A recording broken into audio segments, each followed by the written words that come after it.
Good morning, dear students. Today we are just going to discuss the resistivity. Resistivity से पहले हमने resistance को discuss किया था. You know very well resistance क्या थी, ऑब्स्ट्रक्शन थी. उसी प्रकार से रेजिस्टिविटी क्या है, रेजिस्टिविटी भी एक प्रॉपर्टी है रेजिस्टेंस की. तो हमने यहाँ पर क्या देखा कि R का फार्मूला यानी रेजिस्टेंस का फार्मूला देखें यहाँ पर क्या है, R is equal to rho L by A. Rho क्या है, बेसिकली यहाँ पर स्पेसिफिक रेजिस्टेंस है या फिर उसको रेजिस्टिविटी भी बोल सकते हैं. एल लेंथ है कंडक्टर की, ए क्या है आपका एरिया है. अब रेजिस्टिविटी किस चीज़ के ऊपर डिपेंड करती है, रेजिस्टिविटी डिपेंड करती है nature of the material used. Clear, कि कौन सा मटेरियल आप ले रहे हो. फॉर एग्जांपल आपने कॉपर लिया तो उसका कुछ अलग सिस्टम होगा, आपने आयरन ले लिया उसका कुछ और होगा, ब्रास ले लिया उसका और होगा.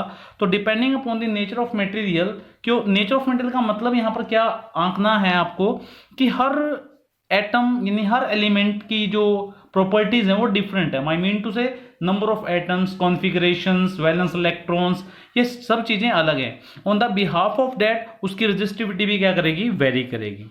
मतलब हर सब्सटेंस की, हर इलेक्ट्रिकल हर एलिमेंट की रेजिस्टिविटी क्या हो सकती है, अलग अलग हो सकती है. ठीक है, अब हमें डिफाइन करना है. पेपर में आता है डिफाइन रेजिस्टिविटी. समझ पा रहे हैं आप क्या डिफाइन करना है. पेपर में क्या आएगा आपको, रेजिस्टिविटी को डिफाइन करना. तो हमने क्या लिया, if L is equal to 1, A is equal to 1 metre square, then R का फार्मूला हमें पता है.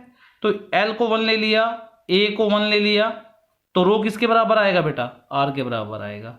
तो resistivity of a material defined as the resistance, ये रेजिस्टिविटी है किसके बराबर हो जाएगी, रेजिस्टेंस. और किस रेजिस्टेंस, किस मटेरियल की रेजिस्टेंस, किस चीज की रेजिस्टेंस, किसी भी मटेरियल की रेजिस्टेंस जिसकी साइड कितनी हो, 1 मीटर हो. यानी एक क्यूब ले लिया, क्योंकि क्यूब ही क्यों लिया, एक क्वेश्चन ये भी राइज होता है, why we are taking cube here.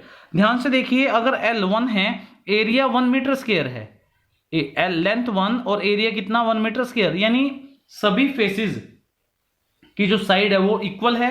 तो हमने यहां पर क्या ले लिया कि resistivity of a material defined as the resistance offered by a cube of material of side 1 metre when current flows perpendicular to the opposite faces of cube. Clear, unit क्या आएगी, कई बार पेपर में यूनिट पूछ लिया जाता है. Rho is equal to R A divide by L आ जाएगा. ये तो आसान सा है, यहां से रो को यहीं रखो, ये क्रॉस मल्टीप्लाई करोगे, आर के साथ मल्टीप्लाई ए हो जाएगा और एल इसके नीचे चला जाएगा. तो यहां पर हमारे पास रो जो आर है, आर आपका ओम्स में होता है, ए मीटर स्क्वायर में होता है और एल मीटर में होता है. मीटर स्क्वायर से 1 मीटर कट जाएगा, तो आपकी जो यूनिट आएगी, समझ पा रहे हैं, यानी रेजिस्टिविटी की जो यूनिट आएगी वो किस पे क्या आएगी आपकी, ओहम मीटर. ठीक है. इट आल्सो, अब resistivity it also depend upon the temperature. ये भी लिख लीजिए, रेजिस्टिविटी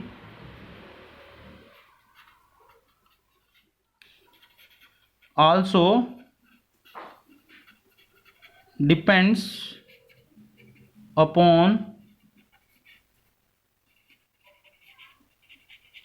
temperature. ये भी नोट कर लीजिए, कहीं एक नंबर में आपका कहीं ना कहीं आ सकता है, तो आपको याद रखना रेजिस्टिविटी टेम्परेचर के ऊपर भी डिपेंड कर सकती है. क्लियर, नोट डाउन करेंगे बेटा इसको. नेक्स्ट जो आपका आता है classification of material on the basis of resistivity. ठीक है, अब क्लासिफिकेशन का मतलब क्या है कि किस कौन कौन सी ऐसी चीजें जिसकी रेजिस्टिविटी ज्यादा है, किसकी रेजिस्टिविटी कम है. ये डिपेंड करता है उसमें नंबर ऑफ इलेक्ट्रॉन्स पे, टेम्परेचर पे, कितना टेम्परेचर बढ़ाया. तो सबसे पहले जो हमारा आता है वो आता है कंडक्टर. और कंडक्टर को हमने 2 कैटेगरी में डिवाइड किया है, एक तो मेटल और एक एलॉयज. एलॉयज का मतलब जो 2 या 2 से ज़्यादा धातुओं को मिला के बनाया जाता है. तो हमने बोला मेटल लाइक कॉपर है, प्लेटिनम है, ठीक है, सिल्वर है. ठीक, ये जितनी भी मेटल्स होती हैं इनके पास large number of free electrons होते हैं, large number of free electrons. कुछ बच्चों को ये नहीं पता होगा फ्री इलेक्ट्रॉन्स क्या होते हैं. फ्री इलेक्ट्रॉन उनको बोलते हैं जिसका न्यूक्लियस से कोई लेना देना नहीं होता, यानी न्यूक्लियर फोर्सेस का प्रभाव उनके ऊपर बहुत कम होता है. यानी वैलेंस इलेक्ट्रॉन, वो वैलेंस इलेक्ट्रॉन जो दूर होते हैं न्यूक्लियस से, जिनके ऊपर न्यूक्लियर फोर्स जो हमारी electrostatic force, sorry not nuclear force, electrostatic force of attraction जो है वो कम होती है. ठीक है, उसको बाहर निकालना बड़ा इजी होता है, तो उसको हम क्या बोलते हैं, फ्री इलेक्ट्रॉन्स. तो अगर बहुत ज़्यादा फ्री इलेक्ट्रॉन्स हैं तो इनकी रजिस्टिविटी क्या हो जाएगी, बहुत कम हो जाएगी। समझ पाए? क्योंकि देखिए अगर रजिस्टिविटी, समझिए आप इस चीज़ को, अगर नंबर ऑफ इलेक्ट्रॉन्स ज़्यादा हैं तो करंट ज़्यादा बनेगा ना बेटा, और करंट ज़्यादा बनेगा तो रेजिस्टेंस कम होगा, रेजिस्टेंस कम होगा, रेजिस्टेंस कम होगा तो बेसिकली रेजिस्टेंस ही क्या होती है, एक तरह से रेजिस्टिविटी होती है। पर थोड़ा सा हमने क्या कर दिया, उसके साथ कंडीशन अप्लाई कर दी, एक स्पेसिफिक हमने कंडीशन की, उसकी लेंथ कितनी हो 1, एरिया कितना हो 1 मीटर स्क्वायर, तो बेसिकली है तो ये रेजिस्टेंस ही, तो इसका मतलब क्या हो, इसकी रेजिस्टेंस क्या हो जाएगी, कम हो जाएगी। लेकिन अगर हम टेम्परेचर को बढ़ाते हैं, अगर हम टेम्परेचर को बढ़ा रहे हैं तो ये इंक्रीज करेगी, ये क्या करेगी, इंक्रीज करेगी, क्योंकि टेम्परेचर बढ़ाने से क्या होगा, number of electrons will vibrate with greater amplitude, और हमारा जो नंबर ऑफ इलेक्ट्रॉन्स ज़्यादा आपके इलेक्ट्रॉन्स करंट को बनाने में सहयोग देंगे। उसके बाद है हमारा एलॉयज, लाइक नाइक्रोम, मैग्नीनियम, कॉन्स्टेंटाइन, ये सारे क्या हैं, एलॉयज हैं, मतलब जो मिक्सचर हैं, किसी 2-3 एलिमेंट से मिलके बने हुए, धातु से मिलके बने हुए, तो इनकी रेजिस्टिविटी ज़्यादा होती है as compare to of metals, और जो कि इंक्रीज करती है स्लोली, एकदम से नहीं बढ़ती, अगर टेम्परेचर बढ़ाएंगे आराम आराम से बढ़ेगी, एकदम से नहीं बढ़ेगी। दूसरा है आपका इंसुलेटर। अगर हम बात करें इंसुलेटर की, तो इंसुलेटर क्या होते हैं, जिनमें से करंट पास नहीं करता, like wood, like your plastic, रबड़, लिख लीजिएगा, इसके अंदर एग्जाम्पल लिखना चाहिए तो लिख सकते हैं, मैं एग्जाम्पल लिख देता हूं। एग्जाम्पल क्या है, रबड़, प्लास्टिक, वुड, ठीक है। तो इनके अंदर कोई इलेक्ट्रॉन्स ज्यादा होते ही नहीं है, कहेंगे नामात्र या फिर नहीं होते, ऐसा कह सकते हो आप कि होते ही नहीं। तो जब इलेक्ट्रॉन ही नहीं होंगे तो करंट कहां से आएगा, जब करंट नहीं आएगा तो इसका मतलब रेजिस्टेंस बहुत ज्यादा है, अगर रेजिस्टेंस बहुत ज्यादा है तो रेजिस्टिविटी बहुत ज्यादा है, ठीक है। तो इसका मतलब क्या हुआ कि इसमें इलेक्ट्रॉन्स होते ही नहीं, तो इसका रेजिस्टेंस क्या हो जाएगा बेटा, बहुत ज्यादा हो जाएगा। क्लियर यहां तक? विच decreases with rise in temperature, which decreases, तो ये डिक्रीज हो जाएगी अगर हम टेम्परेचर को बढ़ा दें। क्लियर? क्यों ऐसा कह रहा हूं, क्योंकि देखिए हमने लिख तो दिया है कि इलेक्ट्रॉन फ्री इलेक्ट्रॉन नहीं होते, वैसे इलेक्ट्रॉन तो होते हैं, हर कोई चीज किससे बनी है, एटम से बनी है, जहां एटम है वहां इलेक्ट्रॉन भी है, लेकिन वैलेंस इलेक्ट्रॉन हम कहेंगे है ही नहीं, लेकिन इलेक्ट्रॉन तो होंगे।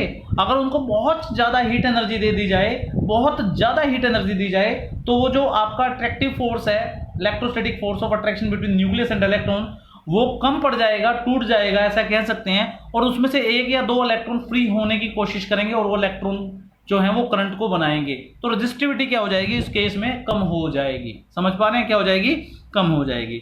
उसके बाद आपका आता है सेमीकंडक्टर। क्या आता है बेटा उसके बाद, सेमीकंडक्टर। सेमी का मतलब बीच का, कंडक्टर यानी जिसमें से करंट पास करे, यानी करंट कंडक्टर के बीच का, जो कंडक्टर के बीच का होता है, तो वो क्या होता है आपका, यानी ऐसा कोई मैटर, ऐसी कोई एलिमेंट जिसकी प्रॉपर्टी कंडक्टर और इंसुलेटर के बीच में लाई करे। समझ पा रहे हो, किसके बीच में लाई करे, कंडक्टर और इंसुलेटर के बीच में लाई करे। इसके अंदर क्या होते हैं, बहुत कम इलेक्ट्रॉन्स होते हैं, ठीक है, और इसकी रेजिस्टिविटी क्या होती है, ग्रेटर होती है, बट इसकी रेजिस्टिविटी जो है वो लाई करती है कंडक्टर और इंसुलेटर के बीच में, और रेजिस्टिविटी डिक्रीज करती है विद राइज इन टेम्परेचर। जैसे जैसे टेम्परेचर राइज करेंगे वैसे वैसे आपके यहाँ पर क्या हो जाएंगे, यहाँ पर होल और इलेक्ट्रॉन जनरेट हो जाएंगे, होल ऑफ इलेक्ट्रॉन संख्या बढ़ती जाएगी और करंट बढ़ता जाएगा। इसका मतलब क्या हुआ, अगर आप टेम्परेचर बढ़ा रहे हैं तो क्या हो रहा है, उस टाइम पे हमारी रेजिस्टिविटी घट रही है। क्लियर? एग्जाम्पल क्या है बेटा इसका, सिलिकॉन और जर्मेनियम। कौन से एग्जाम्पल लिए मैंने, सिलिकॉन और जर्मेनियम। याद रहेगा बेटा सभी को, किसी को कोई प्रॉब्लम याद रखने में तो याद रखिएगा, लिख लीजिए, नोट्स बना लीजिए। The most important topic on the behalf of which number of numerical may be asked in your final examination, may be in your pre board और यूटीज। तो ध्यान से समझिएगा, resistances in series, resistances in series की बात करते हैं, ठीक है, समझिएगा इस चीज को। Resistances are said to be in series if they are joined end to end and same current flows through each resistor when a potential difference is applied across the combination. ठीक है, this is the definition. अब आप समझिए कि मैं क्या समझाने वाला हूं। Let us suppose ओके, अब आपको समझना है कि मैं क्या समझा रहा हूं। लेट अस सपोज, समझिएगा इस चीज को, let us suppose we are having a pipe. हमारे पास मान लीजिए एक पाइप है जिसका नाम क्या ले लिया मैंने, R1। घरों में ऐसा होता है ना कि हमें मान लो अपनी बाइक को साफ करना है, तो क्या करोगे बेटा, आप टुकड़े लेके आओगे पाइप के, क्योंकि हमारे घर में टुकड़े ही पड़े हैं। लेट अस सपोज ऐसा हुआ, अगर टुकड़े पड़े हुए हैं तो हम क्या करेंगे, सेलो टेप से ज्वाइन करेंगे, हमें काम तो चलाना है। तो एक टुकड़े का नाम क्या है, R1। क्लियर, ये हो गया आपका दूसरा टुकड़ा। दूसरे टुकड़े को हमने क्या किया, हो सकता है इसकी अलग साइज हो, हमने अलग साइज दिखाया। ये हो गया आपका R2 जिसका नाम क्या है, R2। तीसरा टुकड़ा लिया, इसको भी ज्वाइन कर दिया, दिस वन। क्लियर बेटा, अब इसको हमने जोड़ दिया किससे, बैटरी से। किससे जोड़ दिया बेटा, बैटरी से। ध्यान से देखिएगा इसको, ये हमने बैटरी से जोड़ दिया। यहां पर हमने क्या लगा दिया, एमीटर। ठीक है, ये क्या हो गया आपका माइनस, ये हो गया प्लस। इसको जोड़िए बेटा प्रॉपरली, इसको जोड़िए, ये हो गया प्लस, ये हो गया माइनस, ये होगी V वोल्टेज। अब समझिए अब मैं क्या समझाने वाला हूं, थोड़ा इसको कनेक्ट कीजिएगा जो मैं एग्जांपल दे रहा हूं। We are having the 3 pipe, 3 pipe हमारे पास हैं। तीनों पाइप को जोड़ा और टंकी से जोड़ दिया हमने। अगर हमने टंकी का पानी उसमें चलाया तो सभी में पानी ही फ्लो करेगा। सभी में क्या फ्लो करेगा, पानी ही फ्लो करेगा। किसी के अंदर कोल्ड ड्रिंक, किसी के अंदर लाल रंग का पानी, किसी के हरा रंग का पानी, ऐसा तो नहीं फ्लो करेगा, क्योंकि पाइप तो एक ही है। तो इसके अंदर सभी में फ्लो एक जैसा होगा। इट मीन्स इसमें भी करंट आई होगा, इसमें भी करंट आई होगा, इसमें भी करंट आई होगा। क्लियर, याद रखने का तरीका बता रहा हूं आपको। दूसरी बात, पाइपों का साइज अलग अलग है, कोई छोटा, कोई मोटा, कोई पतला, कोई बड़ा। तो सभी में जो पानी का वॉल्यूम होगा वो क्या होगा बेटा, डिफरेंट डिफरेंट होगा कि नहीं होगा, डिफरेंट डिफरेंट। तो इसका मतलब यहां पर वोल्टेज V1, यहां पर वोल्टेज V2, यहां पर voltage V3, V4 voltage, V4 volume. ये आपका R3 रेजिस्टेंस है। क्लियर हो गया बेटा, सभी को नजर आ रहा है, बिल्कुल साफ सुथरा ढंग से लिखना है आपने भी। अब यहां पर अगर हम ध्यान से देखें, मैं थोड़ा सा पेंसिल ले रहा हूं, पेंसिल से बनाने की कोशिश करता हूं। यहां पर हमने क्या लगा दिया, वोल्ट मीटर। इसके अक्रॉस भी हमने क्या लगाया बेटा, वोल्ट मीटर। इसके अक्रॉस भी हमने क्या लगाया, वोल्ट मीटर। ये V लिख लीजिए इसके अंदर, ये प्लस, ये माइनस, ये प्लस, ये माइनस, ये प्लस, ये माइनस। वोल्ट मीटर क्यों लगाया बेटा, क्योंकि हमें वोल्टेज चेक भी तो करनी है, कितनी वोल्टेज आई है, तभी तो पता चलेगा सभी में सेम है या डिफरेंट है। ठीक है, तो आपको मैंने जो एग्जांपल दिया उस एग्जांपल से आपको याद रखना है कि हाँ भी वोल्टेज कब आपकी सेम होती है, कब डिफरेंट होती है। तो 3 पाइप जोड़ेंगे, तीनों का साइज अलग अलग होगा, तो पानी का वॉल्यूम भी उसमें अलग अलग होगा, लेकिन तीनों में से पानी ही फ्लो करेगा। पानी फ्लो यानी करंट फ्लो सेम रहेगा। Okay, as per Ohm's law, as per Ohm's law, अगर मैं इसकी बात करूं फर्स्ट रजिस्टर की, तो उसमें कितना आएगा, V1 is equal to I R1। Clear, दूसरे में कितना आएगा, V2 is equal to I2 R2, sorry I आएगा, I ही था। तीसरे में कितना आएगा, I और साथ में R3, क्योंकि करंट सभी में क्या है बेटा, क्या है करंट सभी में, बताएंगे थोड़ा सा। करंट सभी में सेम है और वोल्टेज सभी में डिफरेंट है। ठीक है, यहां तक कोई कंफ्यूजन हो गया। अब ये जो वोल्टेज थी,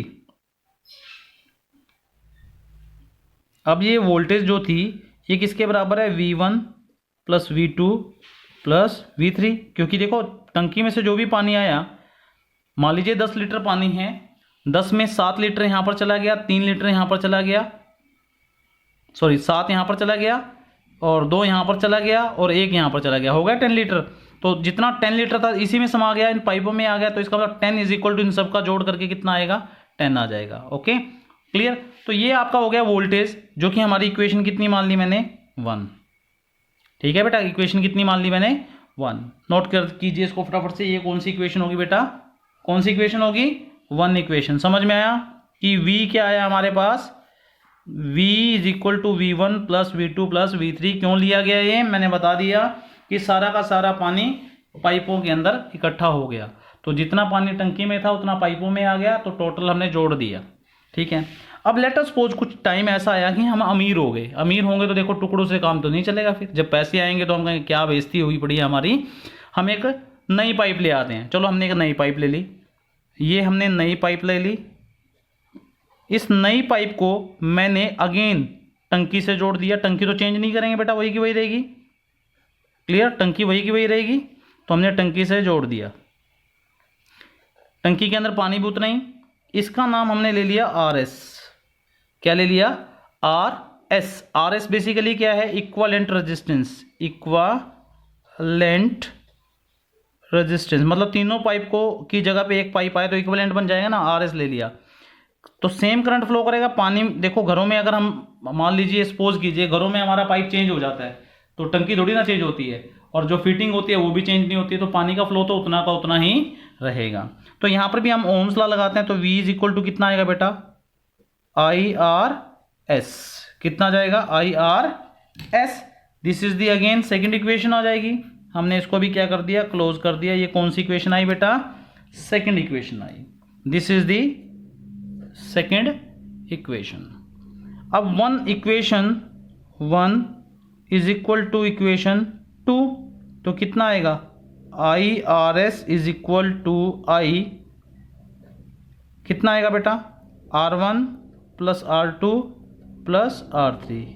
ऐसा क्यों लिखा मैंने? आप देखिए V1 की वैल्यू कितनी है, नोट डाउन करेंगे बेटा। V1 की वैल्यू यहाँ से पुट कर देंगे, V2 की वैल्यू यहाँ से पुट कर देंगे, V3 की वैल्यू यहाँ पर पुट कर देंगे। तो देखिए I कॉमन आ रहा है सभी में, ठीक है। अब I से I कैंसिल हो जाएगा तो आर एस किसके बराबर आएगा?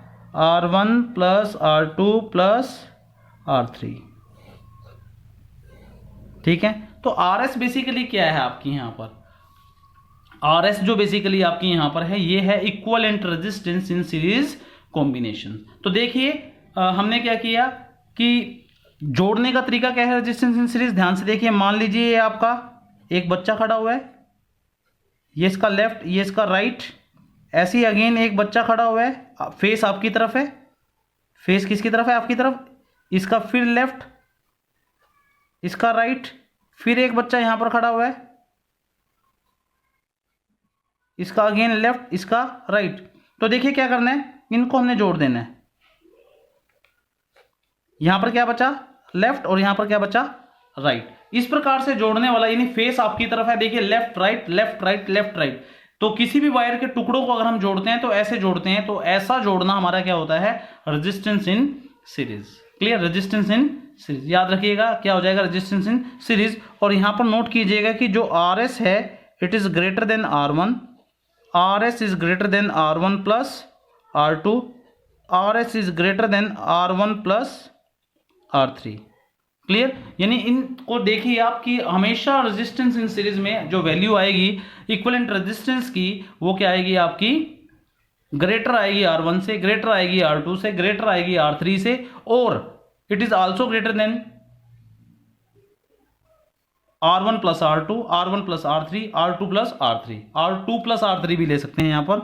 R is greater than R2 plus R3। तो this is the resistance in series. Note down करेंगे बेटा इसको। अब देखिए नेक्स्ट जो टॉपिक है आपका वो है रेजिस्टेंसेस और resistor in parallel combination. Clear, क्या लिखा हमने? Resistance are set to be in parallel combination if one end of the resistance is connected to the one end of the other resistance.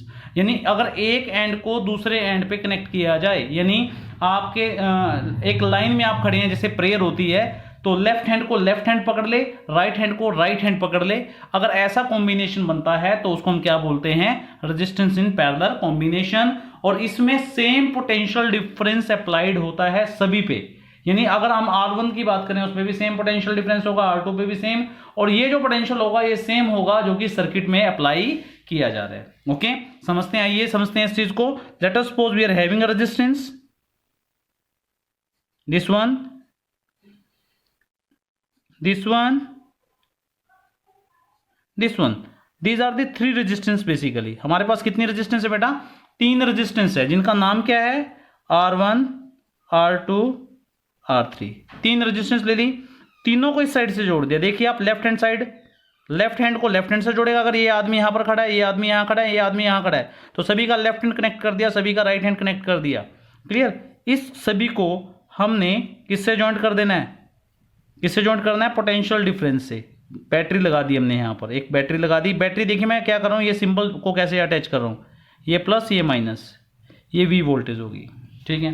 अब आइए समझते हैं इसको सिंपल एग्जांपल से। मान लीजिए आपका 3 मंजिला मकान है और ऊपर आपने एक टंकी रख रखी है, तो और 3 बाथरूम है आपके, ग्राउंड फ्लोर पे, फर्स्ट फ्लोर पे और सेकंड फ्लोर पे। तो मुझे ये बताएंगे आप कि सभी में पानी तो एक जैसे ही जाएगा, पर अगर हम स्पीड करें फाउंटेन की, किसमें, आपका शावर बड़ी प्रेशर से पानी फेंकेगा, तो आपका आंसर होगा सर ग्राउंड फ्लोर पे। इट मींस उससे ऊपर थोड़ा कम और सबसे ऊपर थोड़ा और कम हो जाएगा। इसका मतलब क्या हो रहा है, फ्लो ऑफ वाटर, जो स्पीड है वाटर की वो क्या हो रही है, चेंज हो रही है। स्पीड वाटर की चेंज होने का मतलब समझ रहे हैं आप, करंट डिफरेंट है। तो यहां पर हमारे पास जो करंट आएगा वो I1 आएगा, यहां पर करंट I2 आएगा और यहां पर करंट कितना आएगा, I3 आएगा। पर क्या पानी जो ऊपर से टंकी में भेजा जा रहा है सभी को अलग अलग भेजा जा रहा है? अगर टंकी में 10 लीटर पानी है तो जो पहला बाथरूम है क्या उसको 5 लीटर पानी मिलेगा और नीचे वाले को 5 लीटर, उससे नीचे वाले को 0? ऐसा तो नहीं होता। सभी के लिए अवेलेबल कितना है, 10 लीटर। तो वोल्टेज क्या रहेगी बेटा सभी में, V। यहां से टोटल करंट कितना जाएगा, I। सर्किट में टोटल करंट कितना हो जाएगा बेटा, I। तो हमने क्या कंसीडर किया, we are considering the 3 resistors R1 R2 and R3 which are connected end to end, and this type of combination will connected with a battery with potential difference V। okay, अब हम बात करते हैं Ohm's law की। by Ohm's law V is equal to IR होता है आपका। यहां पर मैंने V1 लगा दिया, सॉरी V तो सेम ही रहेगा, इसमें वोल्टेज सेम है हर रेजिस्टेंस में, I1 और R1 आ जाएगा। ये किस में है, फर्स्ट में, फर्स्ट रजिस्टर में। ऐसे ही सेकंड कितना आएगा, I2 R2 सेकंड में, थर्ड I3 R3। क्लियर यहां से। अब अगर आप देखें यहां से तो हमारे I1 कितना आएगा बेटा फर्स्ट में, V/R1। ऐसे ही I2 कितना आएगा, V/R2। ऐसे ही I3 कितना आएगा, V/R3। चेक कर लीजिए बेटा, स्क्रीनशॉट साथ साथ में लेते रहिएगा। अब यहां से अगर हम देखें I किसके बराबर है बेटा, I1 plus I2 plus I3। ठीक है, वैल्यू पुट करते हैं बेटा, कितनी आएगी, V/R1 plus V/R2 plus V/R3। V common आ रहा है बेटा यहाँ से, 1/R1 plus 1/R2 plus 1/R3। ठीक है, तो ये इक्वेशन कौन सी बन जाएगी आपकी, ये इक्वेशन बन जाएगी आपकी 1। क्लियर, ये कौन सी इक्वेशन बनेगी बेटा, 1 इक्वेशन। तो हमने लिख दिया दिस इज दी 1 इक्वेशन। ठीक है, अब आप सोचिए, लेट अस सपोज ही करना है क्योंकि फिजिक्स में सपोज बहुत करना पड़ता है। सपोज कीजिए कि हमारी फर्स्ट बिल्डिंग सेकंड बिल्डिंग के पाइप खराब हो जाते हैं या बाथरूम में किसी भी वजह से बाथरूम टूट जाते हैं तो हमारा ग्राउंड फ्लोर बचता है। तो इसका मतलब क्या हुआ, जो पानी तीनों में जा रहा था अब सभी किस में जाएंगे, ग्राउंड फ्लोर पे। यानी हमारा जो सारा सिस्टम था नहाने का, कपड़े धोने का, कहां चला जाता है, फर्स्ट में। इक्वल एंटर किसको मानेंगे हम, फर्स्ट को। यानी तीनों का काम किसने ले लिया, एक सिंगल बाथरूम ने ले लिया। तो let us suppose that single बाथरूम और single resistance, equal enter resistance is named as RP. हमने क्या मान लिया उसको, नेम्ड एज आरपी। लेकिन टंकी तो वही की वही रहेगी बेटा, टंकी वही की वही रहेगी। हमने ये लगा दी, देखिए ये वी वोल्टेज यहां पर भी आई और यहां पर भी क्या आ जाएगा, I, as per Ohm's law. फिर दोबारा रिपीट करते हैं, कितना आएगा, V is equal to I RP। यहां से I किसके बराबर आएगा बेटा, V/RP। This is equation 2। ठीक है, अब इक्वेशन जो हमारे पास इक्वेशन 1 है, ये इक्वेशन 1 है और ये कौन सी इक्वेशन है बेटा, इक्वेशन 2 है। तो देखिए यहां पर भी I है और ये भी क्या है, I। तो equation 1 is equal to equation 2 रख सकते हैं बच्चे, लिख सकते हैं ना कि equation 1 is equal to equation 2। तो इक्वेशन 1 किसके बराबर थी, 1/R1 plus 1/R2 plus 1/R3 that is equal to equation 2 किसके बराबर है, V/RP। V से V कट गया आपका, तो दिस इंप्लाइज क्या मिला हमें, 1/RP is equal to 1/R1 plus 1/R2 plus 1/R3। Clear. This is the equivalent resistance. RP क्या है बेटा, आरपी मैंने क्या लिखा है यहां पर, इक्वलेंट रेजिस्टेंस। क्या है, equivalent resistance in parallel combination. लिख लीजिएगा, equivalent resistance in parallel combination. तो आंसर क्या आ रहा है हमारा इक्वलेंट का, 1/RP। न्यूमेरिकल्स में आपको ध्यान देना है, हमेशा हमें आरपी निकालना होता है। हमें क्या निकालना होता है बेटा, ध्यान से नोट कीजिएगा, हमें आरपी निकालना होता है, जबकि हमारे यहां पर क्या दे रखा है, 1/RP। तो आपको एलसीएम लेने पड़ेंगे, एलसीएम लेने के बाद उसको रेसिप्रोकल लेना होगा तो आरपी आ जाएगा। क्लियर। तो आपको समझना है आरपी निकालना होता है, ना कि 1/RP। This is the formula 1/RP। हमें निकालना क्या है, RP. And let us suppose, ये नोट करके लिख लेना, अगर हमारे पास दो रेजिस्टेंस हैं, only two resistance, if we have two resistances, तो हमारा कितना आएगा, 1/RP is equal to 1/R1 plus 1/R2। ठीक है। यहां से हम क्या करेंगे, हम एलसीएम निकालेंगे, कितना आएगा, 1/RP इज इक्वल टू कितना आएगा यहां पर, R1 R2, और यहां पर कितना आएगा, R2 प्लस R1। ठीक है, एलसीएम ही निकाला मैंने, लेकिन मैंने आपको अभी नोट करके क्या बताया था कि हमें क्या निकालना होता है, आरपी। तो आरपी किसके बराबर हो जाएगा बेटा, R1 R2 divide by R1 plus R2। ये क्या है आपका, R2 है। ठीक है, तो ये बन जाएगा आपका equivalent resistance in case of parallel combination. ठीक है, नोट डाउन कर लेंगे बेटा इसको। Thank you very much.